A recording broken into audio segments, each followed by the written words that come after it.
Let's go to Barcelona, Spain for 5 days. The first day was mainly a travel day. After we got to the hotel, we dropped off our stuff, and our first stop was Tapas from La Plata. Their fried anchovies were so good, and the tomato salad was so fresh and so delicious. Then we went to Bodega Vasconia, which was my favorite restaurant during the whole trip, so I highly recommend. And there was this cocktail bar that focused on spices, and the bartender there made one of the top 10 best cocktails in Spain.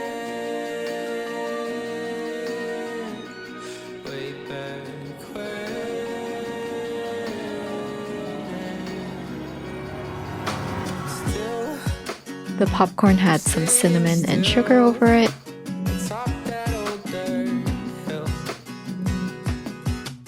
This drink was inspired by cardamom.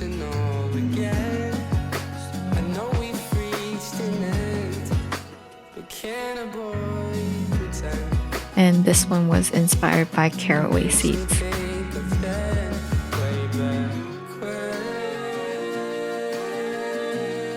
Our next cocktail bar was Paradiso, which was number 4 on the world's 50 best bar list.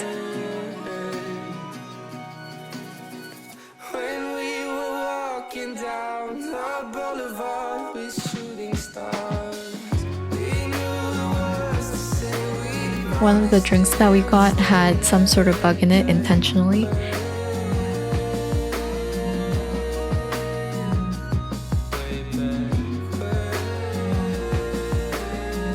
And my friend said it was actually really good. The next day we had great weather and we started the day off at the Hoffman Bakery. We got some cookies and a croissant from there, but everything else looked great as well.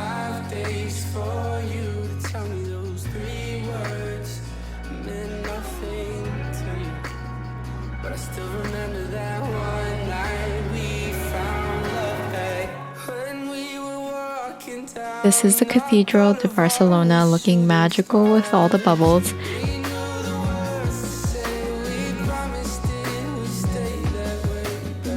We were just walking around and popped into any stores that we thought were interesting.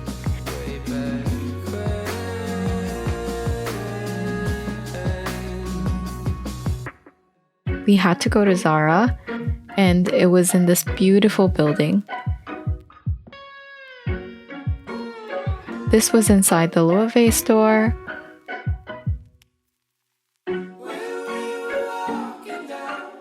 Then we had booked tickets for the Basilica de la Sagrada Familia. I would recommend you get the tickets to this well before your trip so you can get a good time slot for the towers that you can go up. You can choose to go up in a tower on the Nativity facade with the views of the eastern side of Barcelona, or the tower on the Passion facade, which has the view of the city center.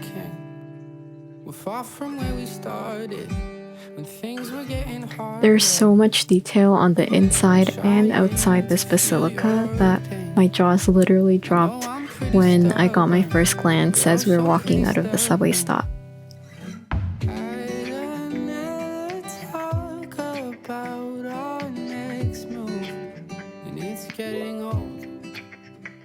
We got tickets to the Nativity facade because we couldn't get tickets for the Passion facade.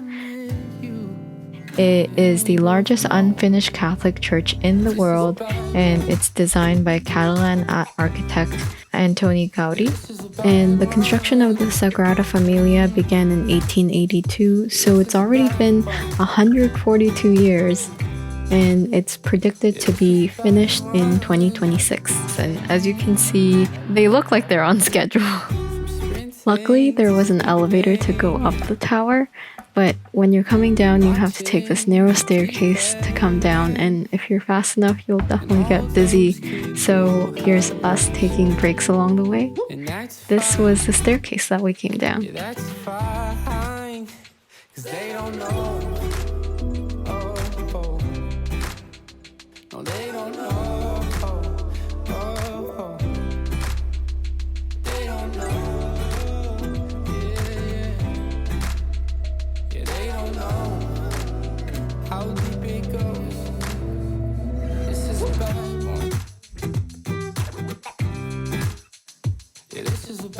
We then went to dinner at La Pepita. And this is a glimpse of the menu and the prices.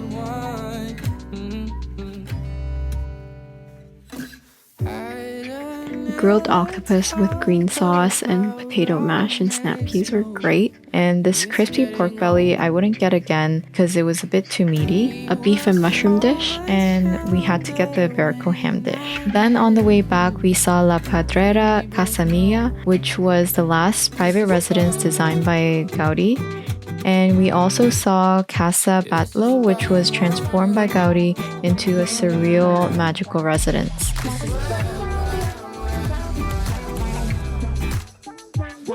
Night 2 of cocktail bar hopping, we started off at Dr. Stravinsky.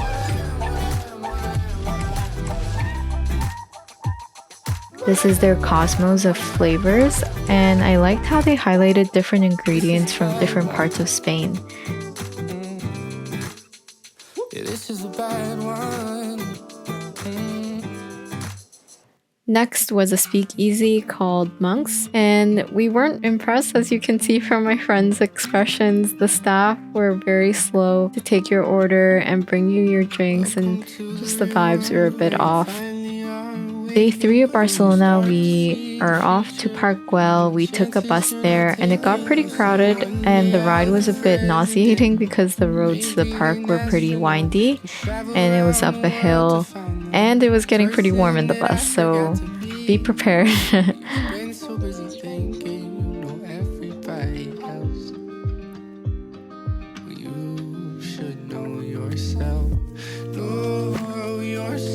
Welcome to Barcelona. The park itself was very beautiful. We were grateful to have such nice weather again. I would recommend also purchasing the tickets to the park well before the trip as well, so that you have optimal picking of the times that you can go. Park Güell originally started as a residential project in the early 20th century. It was transformed into a park and opened to the public in 1926. These tiles were surprisingly cool to the touch, even though it was a really warm day out.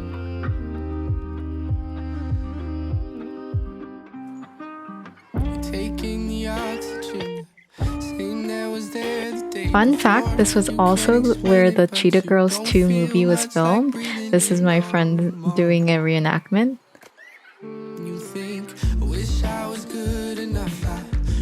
All the details that went into the mosaics were so astounding.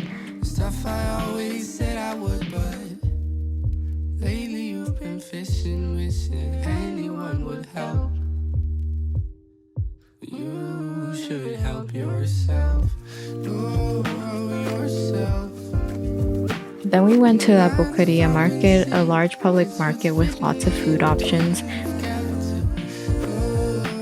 We had lunch there at El Quim. I would say the food was okay, and it was definitely on the pricier side because it is a touristy area.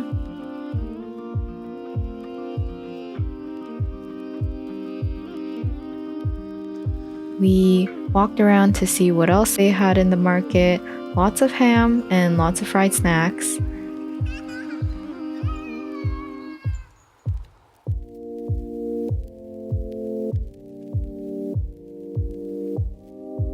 After we left the market, we noticed some interesting looking birds. If you know the name of them, please let me know in the comments. Maybe they're just the Spanish pigeons.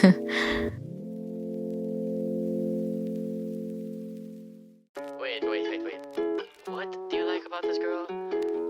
Then we walked around the Gothic corner and made our way to the beach. I like the way she smiles. She got me staring for a while.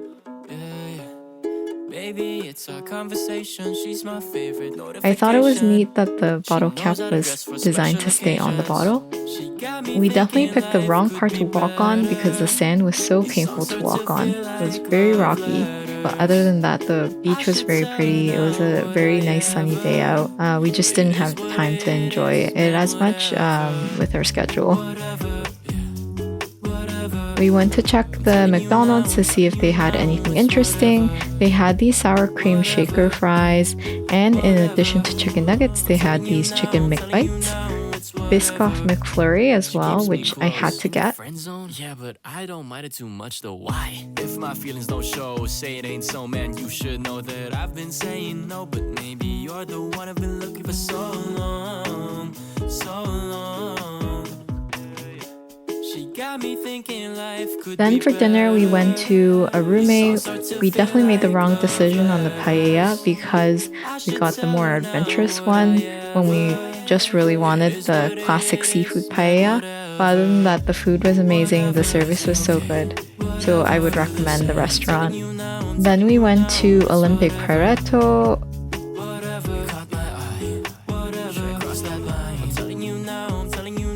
And to Schmucks. I would go back to Schmucks because it ended up being one of our favorites.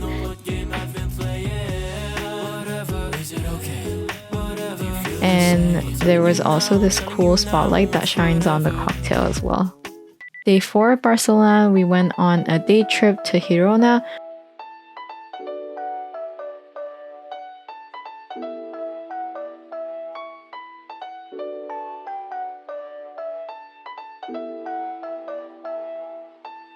Which was around an hour and a half from Barcelona. The train was showing that we were going at 200 kilometers an hour, which sounded really fast.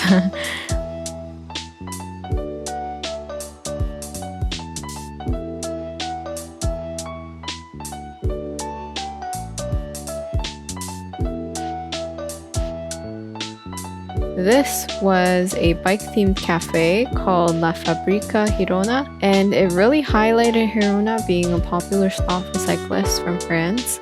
I had the most colorful yogurt and fruit bowl, and my friend got an avocado toast, which looked great as well from here.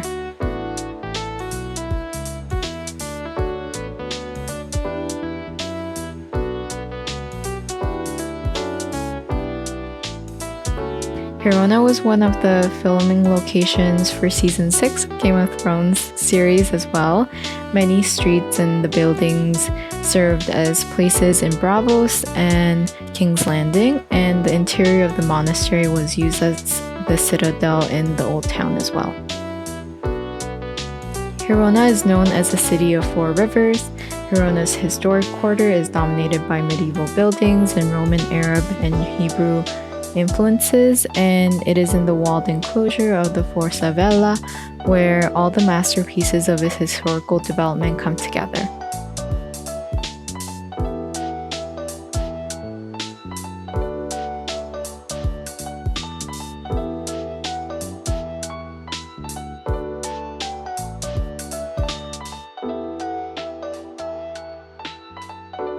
There's also a famous pastry chef who's a co-owner of the restaurant with 3 Michelin stars, and they opened a gelateria in Girona. They were leaning into the Game of Thrones themes, as you can see here.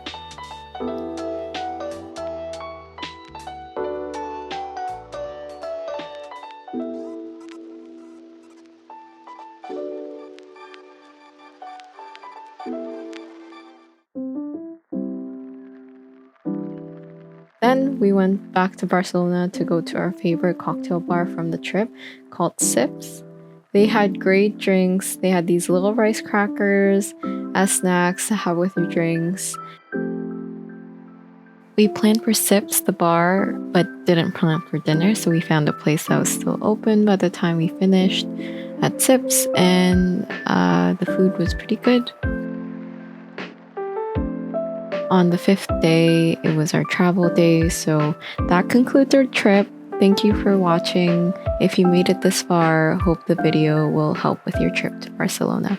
Adios, until next time.